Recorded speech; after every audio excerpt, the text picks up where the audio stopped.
परिस्थिती ज्यांना कारभार करायला जमत नाही त्यांच्याबरोबर चहा पिणं हे आम्हाला काही योग्य वाटत नाही अशी आमची भूमिका.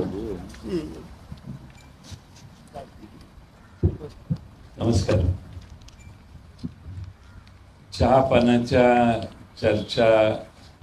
आणि चर्चा यावर विरोधी पक्षाच्या वतीनं आम्ही सगळ्यांनी बहिष्कार घातला. त्याची काही कारणं सन्माननीय जाधव साहेबांनी आणि सतेज पाटलांनी आपल्याला सांगितलं. जून महिना संपत आला तरी पावसाचा पत्ता नाही. खरीप हंगामाच्या पेरण्या खोळंबलेल्या आहेत.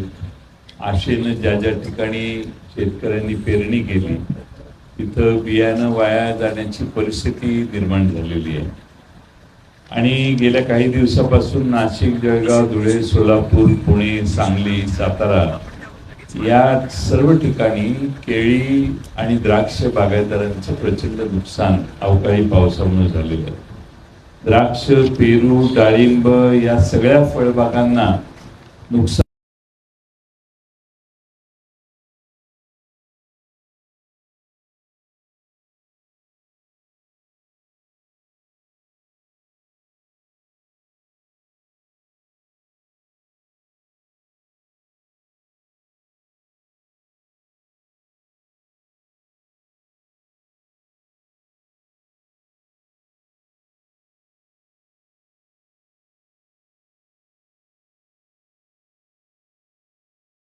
नियोजन न केल्यामुळे पाण्याचा साठा अल निनो येणार आहे माहीत असून देखील मागच्या वर्षी 31% असणारा साठा 23% खाली कसा गेला हा प्रश्न आहे. पाण्याच्या नियोजनाकडे सरकारचं लक्ष नाही. बाकीचे उद्योग करण्यात सरकारला भरपूर वेळ आहे, पण पाण्याचा नियोजन हे सरकार अपयशी ठरलं. त्याचा फटका हा बसणार आहे की महाराष्ट्रातल्या शेतकऱ्यांना आणि पिण्याच्या पाणी पुरवठा अपुरा झाल्यावर नागरिकांना देखील प्रचंड त्रास आता सहन करावा लागणार आहे. भ्रष्टाचाराची प्रकरणं अनेक आहेत. मी आपल्या जलजीवन मिशन असेल किंवा रस्त्याचे हे असेल, लाखभर कोटी रुपयाची बिलच सरकारने अजून दिलेली नाही आणि सरकार मोठमोठ्या वेगळ्या घोषणा करते. आज जलजीवन मिशनच्या कामाचे पैसे देण्यात आलेले नाहीत. बजेट केंद्र सरकारने कपात केलेलं आहे आणि कपात केलेलं बजेट असल्यामुळे केंद्र सरकारच्या राज्य सरकारने पैसे द्यायला पाहिजे. तो विषय आज झालेला नाही. लोक वाट पाहत आहेत. कोल्हापूरला कंत्राटदारांची एक सभा झाली. कंत्राटदारांनी जाहीरपणानं सांगितलं की 56% पैसे वाटल्यावर उरलेल्या ह्याच्यात आम्हाला कामं करावी लागतात. म्हणजे कामाचा दर्जा सुमार झाला. काल परवा नव्या मुंबईत बांधलेल्या नवीन विमानतळाचा लिकेज हे आपण सगळ्यांनी बघितलं असेल आणि त्यामुळं आज दर्जा खालावलाय. अनेक ठिकाणी रस्त्याची मागणी नाही तिथं सरकार रस्ता करायला निघालंय आणि जिथं मागणी आहे तिथं खर्च करायला सरकारकडे पैसे नाहीत अशी अवस्था आहे. महिलांच्या विरुद्धचे अत्याचार प्रचंड वाढलेले आहेत. त्याला आम्ही विधानसभेत ते सगळे मुद्दे मांडूच, पण ड्रग्ज अंमली पदार्थांच्या बाबतीत महाराष्ट्राने एवढी प्रगती केलेली आहे की महाराष्ट्रातल्या कुठल्या जिल्ह्यात ड्रग्ज मिळत नाही असा प्रश्न विचारला तर तुम्हाला नकारात्मक उत्तर द्यावं लागेल. आणि त्यामुळं 2024 मध्ये NDPS कायद्याअंतर्गत जवळपास 15,873 प्रकरणं नोंदवली. 14,230 लोकांना अटक करण्यात आली. माझा तर अनुभव असा आहे की अटक ज्याचा किरकोळ लोक असतात त्यांना अटक केली जाते आणि यातले मास्टर माइंड बाजूला ठेवतात. आमच्या जिल्ह्यामध्ये माझ्याच मतदारसंघात एक धाड पडली. 8 जणांना अटक झाली. 6 जणांना सोडून दिलं. 2 जणच मात्र अटकेत राहिले.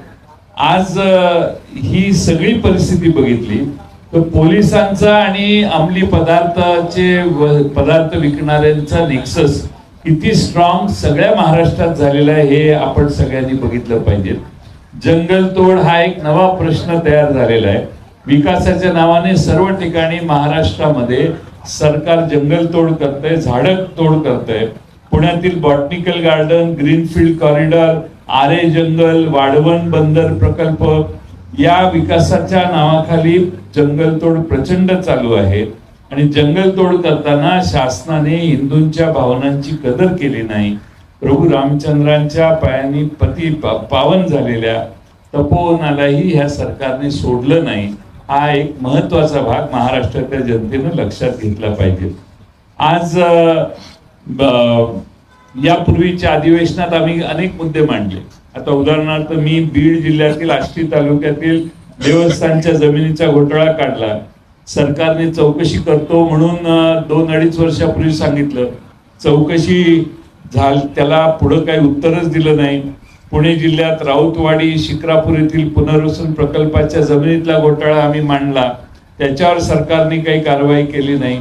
सांगली जिल्ह्यातल्या देवस्थानच्या जमिनी लुटण्यात आल्या, त्याच्यावर काही सरकारने अजून कारवाई केली नाही. जेल मधल्या अन्नधान्य खरेदी टेंडर घोटाळा, ठाणे येऊर येथील आदिवासी जमिनीच्या हडप करण्याचा घोटाळा, MSRDC रस्ता कामाच्या कंत्राटातले घोटाळे, अशा अनेक उदाहरणं महाराष्ट्रात लोक आज द्यायला लागलेली आहेत. आणि म्हणून आमची सरकारकडे मागणी आहे की तुमच्याशी चर्चेला येण्यापेक्षा या सगळ्या मुद्द्यांचं आमच्या पत्रात जे मुद्दे घातले त्याचं उत्तर जर सरकारने आज दिलं, त्याचं स्पष्टीकरण दिलं, तर मला वाटतं पुढचं अधिवेशन उद्यापासून सुरू करताना पुढचे मुद्दे आम्हाला मांडता येतील. मी या ठिकाणी माझा अनुभव गेल्या 2-4 अधिवेशनातला किंवा त्यापूर्वीचाही, की आम्ही जे भाषण करतो त्यातला महत्वाचा जो मुद्दा आरोपाचा असतो तो सोडून बाकीच्या सगळ्यांच्या बाबतीत चर्चा होते आणि मूळ मुद्दा मात्र बगल देण्याचं काम चालू आहे. आज सरकार कर्जात डुबतंय, आकडे आपल्याला माहिती आहेत. त्यामुळे राज्याची परिस्थिती काय समाधानकारक आज दिसत नाही. आणि सगळ्यात मोठं म्हणजे विधानसभेत तर विरोधी पक्ष नेता नाहीच आहे, पण आता विधान परिषदेतही विरोधी पक्ष नेतेपद रिक्त राहणं हे अधिक चिंताजनक आहे. आणि काँग्रेस पक्षाकडे आवश्यक संख्याबळ असताना सत्ताधाऱ्यांनी विरोधी पक्षातील आमदार फोडून ते संख्याबळ आता कमी केलेलं आहे. माझं म्हणणं आहे की विरोधी पक्ष नेता संख्या किती आहे हे फार महत्वाचं नाही. अशी अनेक उदाहरणं आहेत. विधानसभेत आणि विधान परिषदेमध्ये विरोधी पक्ष नेता नेमण्याचं औदार्य जरी सरकारी सत्तारूढ पक्षाने दाखवलं तर या सगळ्या प्रश्नांना अधिक प्रभावीपणानं विरोधी पक्ष म्हणून आम्हा सगळ्यांना जनतेचे प्रश्न मांडण्यासाठी एक साधन होईल किंवा अधिक प्रभावीपणाने हे मुद्दे मांडता येतील. पण सरकार आपल्या विरोधी कोणी बोलणार नाही, कोणी कोणता विषय मांडणार नाही, मांडायची जिथं जागा असेल ती जागेवर कोणी बसणार नाही याची देखील काळजी घेत आहे. आणि म्हणून सरकारने दिलेलं असहकार्य मागच्या काही काळात पाहता आम्ही आज त्यांच्या चहापानाला न जाण्याचा निर्णय केलेला आहे. सरकारने ह्या सर्व विषयांचं उत्तर द्यावं अशी आमची सगळ्यांची अपेक्षा आहे.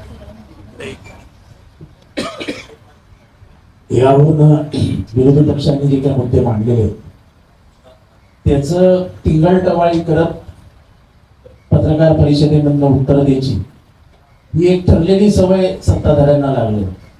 मला त्याच्यावरनं आठवतं की बहुजनांच्या भाषेची टिंगल करण्याची महाराष्ट्राचा इतिहास.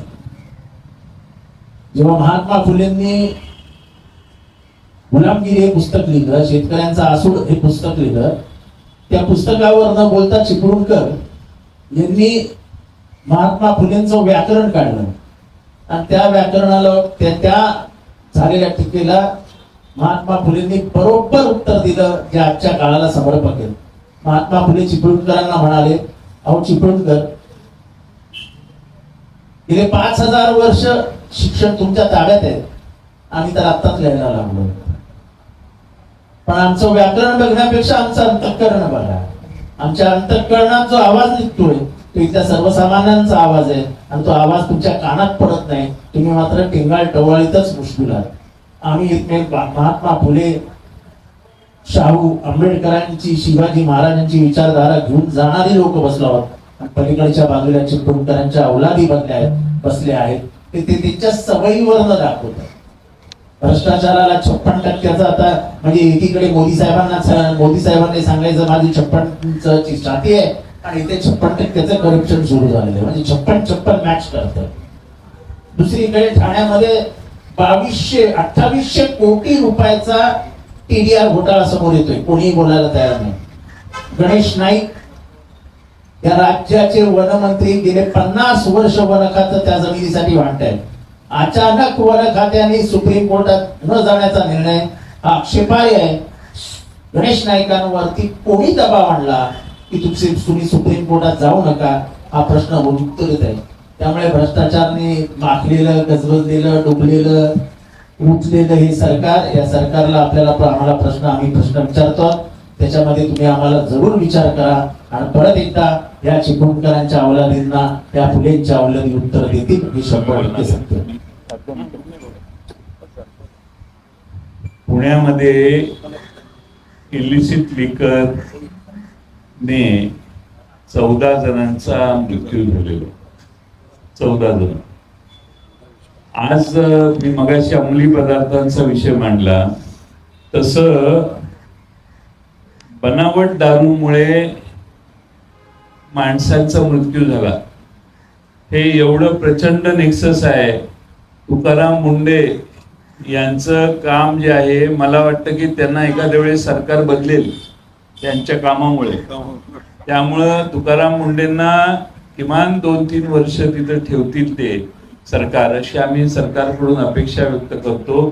तुकाराम मुंडेंच्या माध्यमातून महाराष्ट्रभर आता ज्या ठिकाणी विविध रेड्स चालू आहेत, धाड टाकण्यात येत आहेत, त्यात काही ठिकाणी असं दिसतंय की वाळू माफिया किंवा बाकीचे माफिया, या क्षेत्रातली माफिया हे अधिकाऱ्यांच्यावर देखील हल्ले करायला लागलेले आहेत. असाच मला वाटतं संभाजीनगरमध्ये प्रकार मागल्या 2 आठवड्यापूर्वी घडला. ही सगळी कायदा व सुव्यवस्थेची परिस्थिती एवढी बिकट झालेली आहे आणि त्यामध्ये पोलिसांचं काम आहे या बनावट दारू, वेगवेगळ्या ठिकाणचे अंमली पदार्थ यांना अटकाव करणं, त्यांच्यावर लक्ष ठेवणं. त्यामुळं गृह खात्याचं फेल्युअर आहे असा त्याचा अर्थ होतो आणि म्हणून या संदर्भात सरकारने अतिशय गांभीर्याने हा विषय घेणं आवश्यक आहे.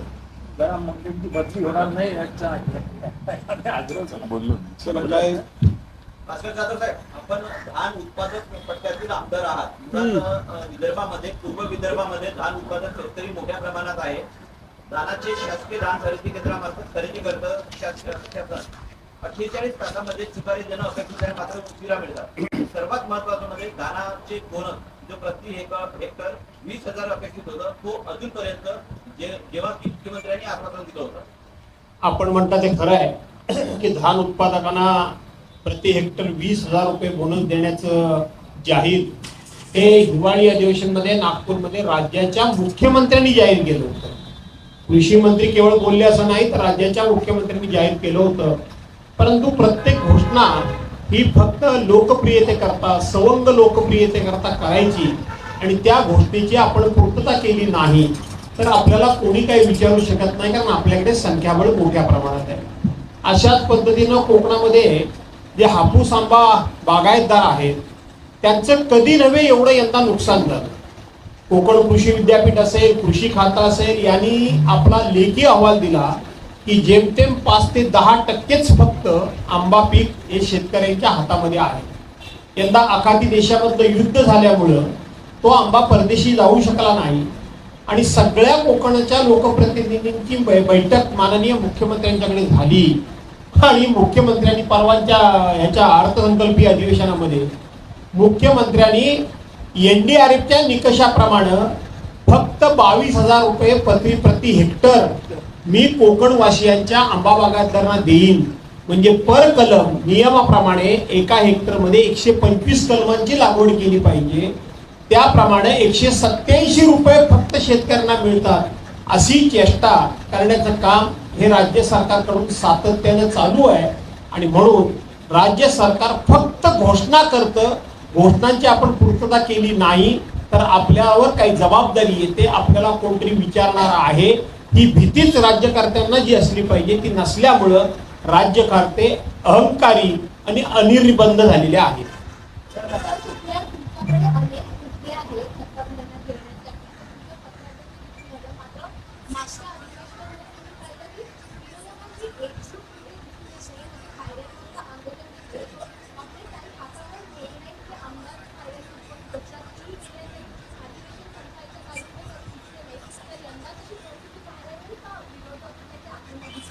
असं आहे की जे कोणी सभा तालिका असतात, सभाध्यक्ष असतात, तालिका अध्यक्ष असतात, सभापती असतात, यांनी नियमाप्रमाणे जास्त हे डाव्या बाजूला बघावं लागतं.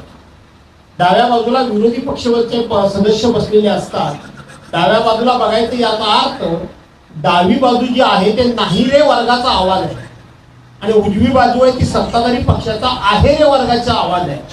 परंतु जे काही सभाध्यक्ष आहेत ते डाव्या बाजूला बघायचं तर सोडा, पण डाव्या बाजूला बघायचं तर नाही, पण त्यांना पुरेपूर संधी सुद्धा द्यायची नाही. त्यांचा मुद्दा काय तो ऐकून सुद्धा घ्यायचा नाही. त्यांना असं वाटतं की विरोधी पक्षाने एखादा जर विधायक मुद्दा मांडला आणि सरकारकडून त्याला जर पॉझिटिव्ह उत्तर दिलं गेलं तर त्याचं श्रेय हे विरोधकांना जाईल.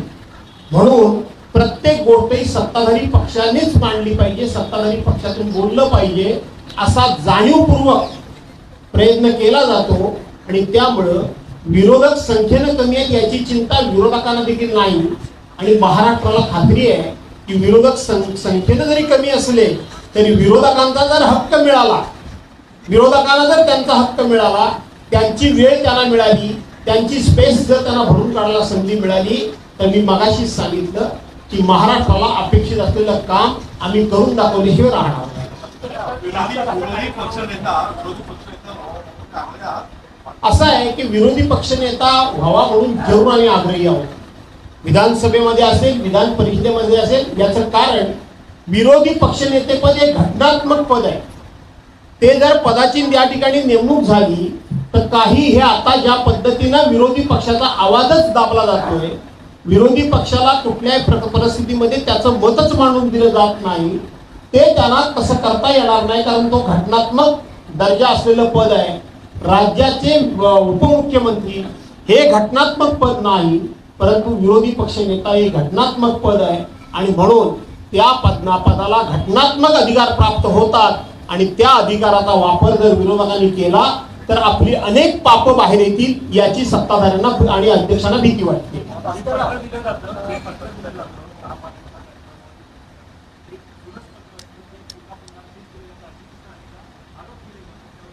असं आहे की पत्र तेच दिलं जात नाही, पत्र ते रिमाइंडर असतं. पत्र पूर्वीच आहे, परंतु त्या पत्राची अंमलबजावणी करावी याकरता म्हणून ते रिमाइंडर दिलं जातं. पत्र जुनच आहे.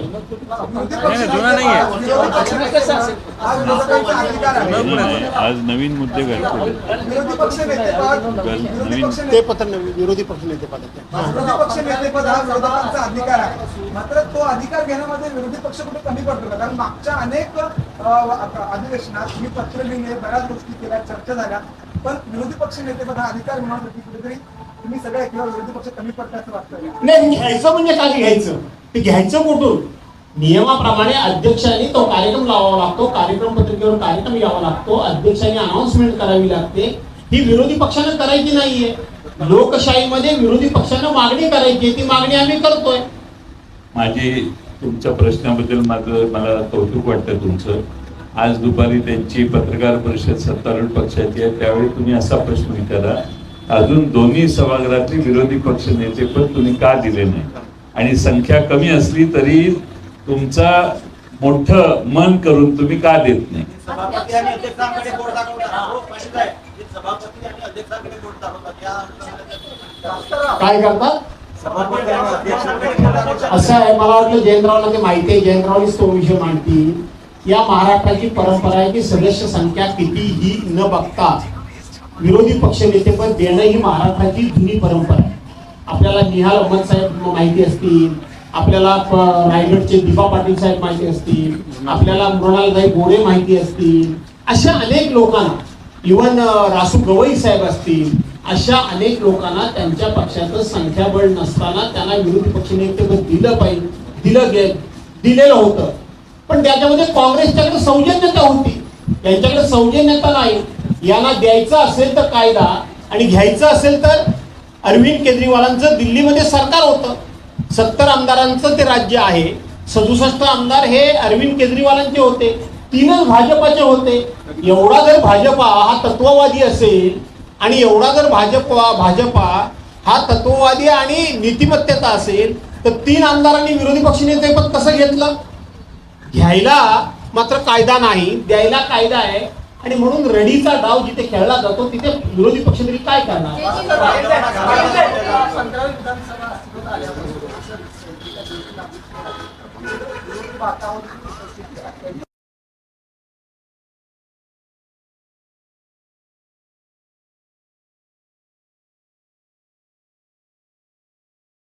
मला असं वाटतं की तुमचं बऱ्यापैकी वय आहे. तुम्ही अनेक विधानसभा अध्यक्ष बघितले असतील. आजच्या अध्यक्षांची कामाची पद्धत विरोधी पक्षांना जी वागणूक दिली जाते, त्यांचा जो मान सन्मान राखला जातो, त्यांच्याबद्दल ज्या पद्धतीने हातवारे केलं जातं, त्यांच्याबद्दल ज्या पद्धतीचे शब्द का उच्चार केला जातो, हा पूर्वीच्या अध्यक्षांच्या तोंडी कधी तुम्ही ऐकला होताच का? शेवटी मी असेल, जयंतराव असतील, सिनियर म्हणायचं म्हटलं तर आमचे सुनील प्रभू असतील, नाही तर अन्य कोण असतील, जितेंद्र आव्हाड असतील, हे 5-5, 7-7, 8-8, 9-9 वेळा निवडून गेलेले आमदार आहेत. त्यांना स्वतःचा काही मान सन्मान आहे की नाही? समोर बसत असताना व्यक्ती म्हणून नाही, परंतु एक सभागृहाची परंपरा म्हणून जे सौजन्य राखलं गेलं पाहिजे होतं ते सौजन्य राखलं जात नसेल तर शेवटी खाली मान घालून बसण्यापेक्षा आणि अशा लोकांची तोंड बघण्यापेक्षा बाहेर बसलेलं बरं असं वाटतं कधी कधी. जाऊ द्या तो विषय दुसरा काढण्याचा. दुसरा महत्वाचा भाग म्हणजे कर्जमाफीचा. तर कर्जमाफी हा एक महत्वाचा विषय आहे. तो सभागृहात आम्ही विषय मांडू आणि विषय काढू. कंत्राटदारांचे जे अधिवेशन झालंय त्यामध्ये 56% कमिशन, आता महायुती सरकार नाव बदलून 56% कमिशन सरकार हे ऑफिशियल नाव आजपासून सरकारचे झालेलं आहे. 56% कमिशन सरकार. कारण की ज्या पद्धतीनं कॉन्ट्रॅक्टरने अधिवेशन घेऊन सांगितलं त्याचा अर्थ असाच आहे की सरकार महायुती नाही आहे तर 56% कमिशन सरकार आहे.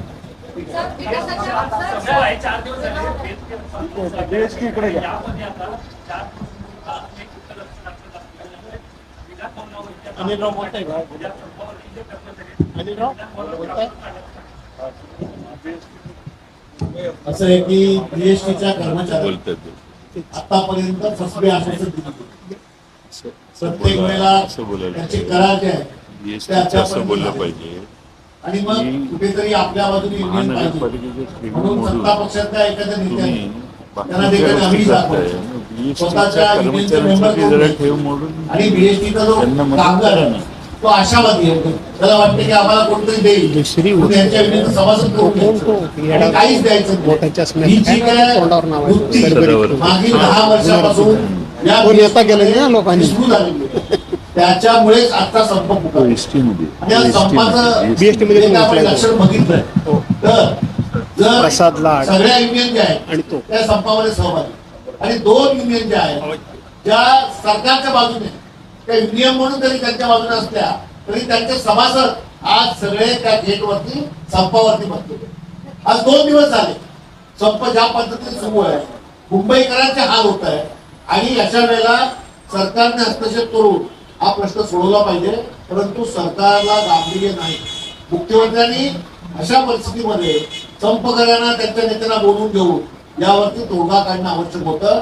परंतु सरकार गंभीर नसल्यामुळे आज बीएसटीच्या कर्मचाऱ्यांची ही परिस्थिती आहे. परंतु विरोधी पक्ष म्हणून महाविकास आघाडी म्हणून आम्ही बीएसटीच्या कर्मचाऱ्यांच्या पाठीशी आहोत. विधिमंडळामध्ये जेव्हा संधी मिळेल तेव्हा या विषयावरती गंभीरपणे आम्ही चर्चा करू आणि सरकारला याच्यामध्ये हस्तक्षेप करायला भाग पाडू ही आमची भूमिका. धन्यवाद धन्यवाद धन्यवाद.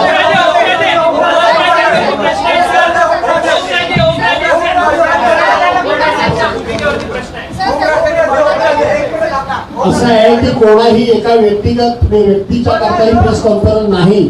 परंतु एवढं मात्र निश्चित आहे की विरोधकांचे आमदार खासदार फोडण्याकरता हजारो कोटी रुपये वापरले जातात. त्या बीएसटी कर्मचाऱ्यांना द्या ना, त्यांचा संप बंद करा. संप